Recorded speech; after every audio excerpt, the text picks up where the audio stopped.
And why we had the team score more points than any before. We had the highest scoring game in the NFL season this week. And we started to sift through the pretenders and the contenders. And one of the contenders, the Houston Oilers, lots on their mind as they went to Pittsburgh to try and win the AFC Central.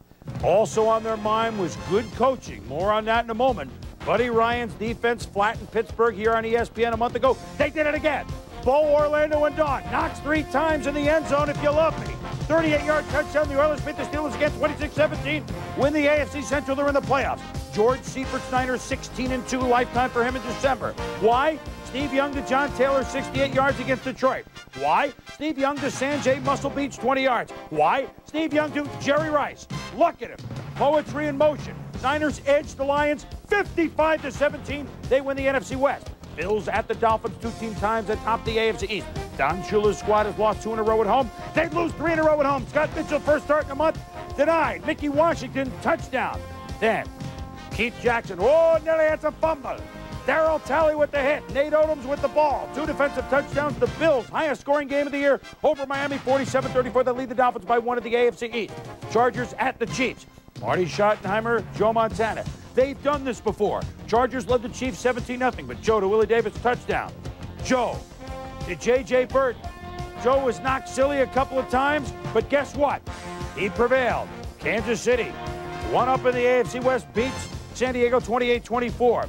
The Raiders trying to beat Sam Weich's Buccaneers. Jeff Hostetler to Alexander, if loving you is wrong, I don't want to be right. 27 yards. Haas with the touchdown. Raiders, they won behind the Chiefs, beating the Bucs 27-20. The Bucs, 10 straight losses again. Richie Pettibone and the Redskins playing for pride. And the old pros that won the Super Bowl a couple of years ago look big. Ripping the handoff to Biner, touchdown. Then a youngster, Sterling Palmer, with the sack. Talk about an old pro, 16-year veteran, 3-card Monty Coleman. Look at them run. Touchdown, 30-17, the Skins over the Falcons.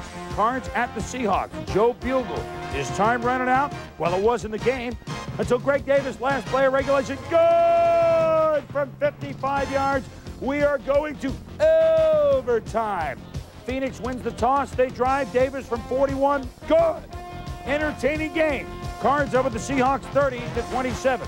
Vikings at the Packers at Milwaukee. 2 tickets to paradise.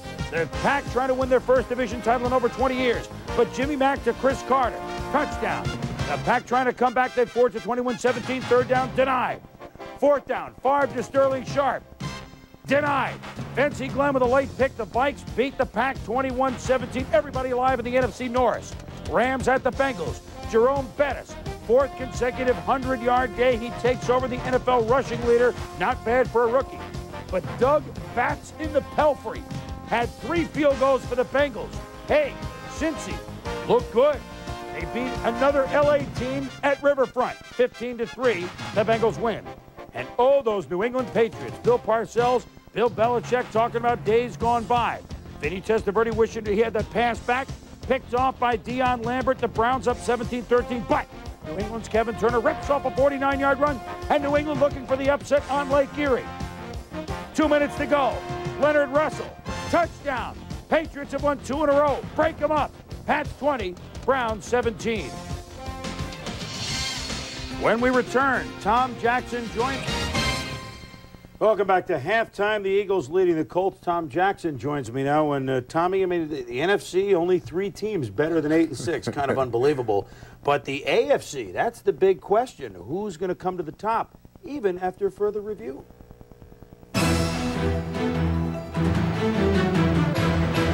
Big games today to give us a clue, and Buddy Ryan's defense for the Oilers certainly up to the task against the Steelers. His basic philosophy is to put a lot of men at the line of scrimmage, put them in the gaps, and then shoot. Here, Leroy Thompson hit in the backfield. But the beauty of this, the simplicity of it, is just the numbers of it. It's simple mathematics. More people at the line of scrimmage than you can block. That results in pressure, pressure, pressure, and many times it results in a turnover. The Steelers weren't quick enough to adjust. Now, Kevin Gilbride and the offense knows that Pittsburgh's coming with everyone, but they were ready, weren't they, Tom? Well, here you see the 3-man blitz by the Steelers, and then you see the perfect play calling by Gilbride. The nice screen pass right behind the blitzing safety, and then the very nice run by Gary Brown weaving through the defense in order to get to the end zone.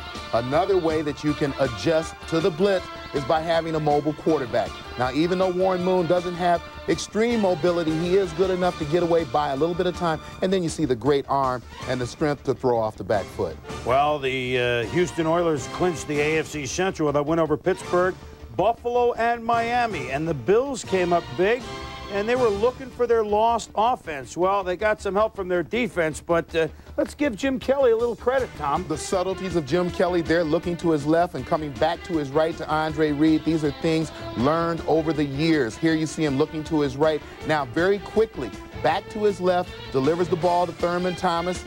Right there, Thurman grinds out a couple of extra yards for him. But once you've done this, you look the safeties off so often, now you can actually stare down a receiver the way he does Don Beebe right here for the easy touch.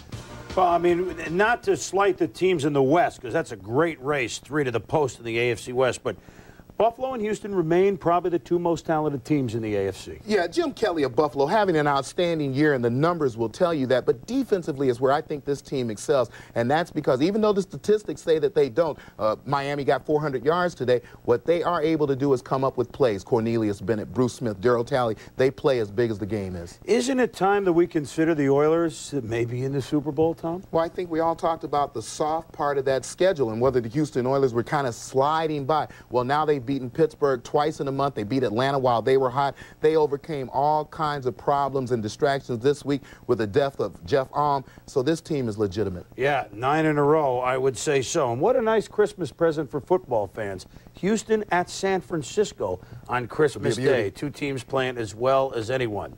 We are at halftime of our